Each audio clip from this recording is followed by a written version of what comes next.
ADA कर्मचारियों की मिलीभगत से आगरा शहर के आवासीय और व्यावसायिक क्षेत्र में हो रहे अवैध निर्माणों पर रोक लगाने और उनके ध्वस्तीकरण की मांग को लेकर भारतीय हिंदू सेवा संस्था ने एडीए उपाध्यक्ष को ज्ञापन सौंपा। प्रदेश अध्यक्ष मनोज अग्रवाल के नेतृत्व में नारेबाजी करते एडीए कार्यालय पहुंचे संस्था के कार्यकर्ताओं और पदाधिकारियों ने एडीए उपाध्यक्ष को ज्ञापन सौंप शहर के हरि पर्वत और रकाबगंज क्षेत्र में हो रहे अवैध निर्माणों को रोकने और उन पर कार्रवाई करने की मांग की।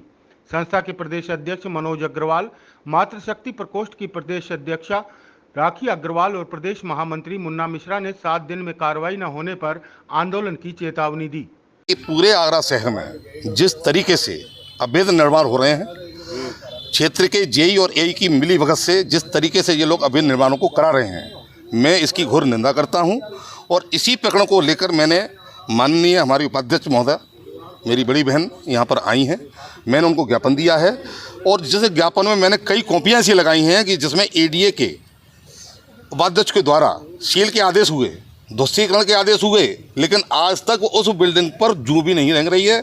लोग उसमें अपने शोरूम चला रहे हैं, लोग उसमें अपनी कॉमर्शियल गतिविधियाँ कर रहे हैं, लोग उसको फ्लैटों को बेच रहे हैं, जो कि अनऑथराइज है। और जिस बिल्डिंगों के नक्शे पास कराए हुए हैं 2 मंजिल के, उन बिल्डिंगों पर 4-4 मंजिल 5-5 मंजिल पर लेंटर डालकर खुलेआम एडीए को चुनौती दी जा रही है। मैंने इसको लेकर आज यहाँ पर ज्ञापन दिया है।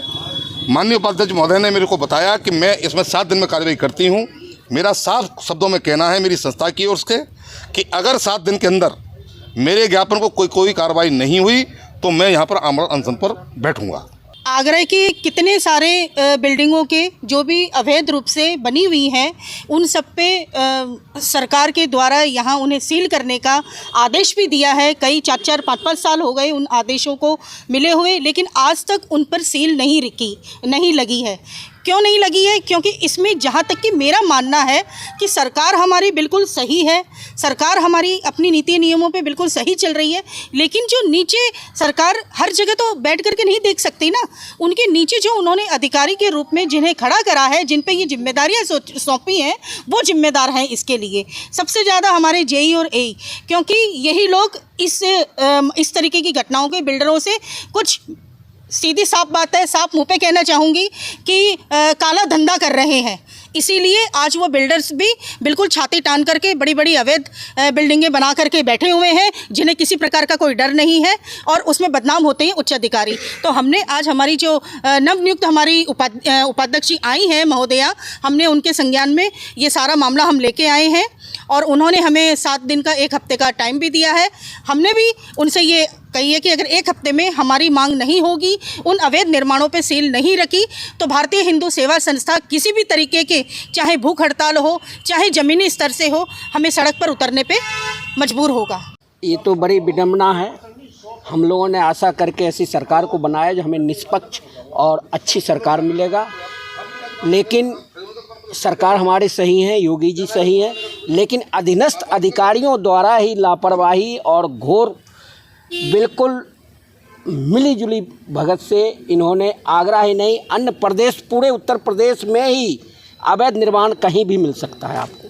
आगरा में जिस एडीए द्वारा नोटिस जारी करके सील करने का नोटिस दिया गया और उसी पे अवैध निर्माण प्रारंभ है और शुरू है, लेकिन एडीए अब तक कार्रवाई नहीं कर रही है। हम लोग बिल्कुल प्रदेश अध्यक्ष मनोज अग्रवाल जी के नेतृत्व में 1 सप्ताह का टाइम मैडम जी उपाध्यक्ष जी ने दिया है। अगर 1 हफ्ते के अंदर कार्रवाई नहीं हुई तो आंदोलन करने पर विवश हो जाएंगे। ठीक।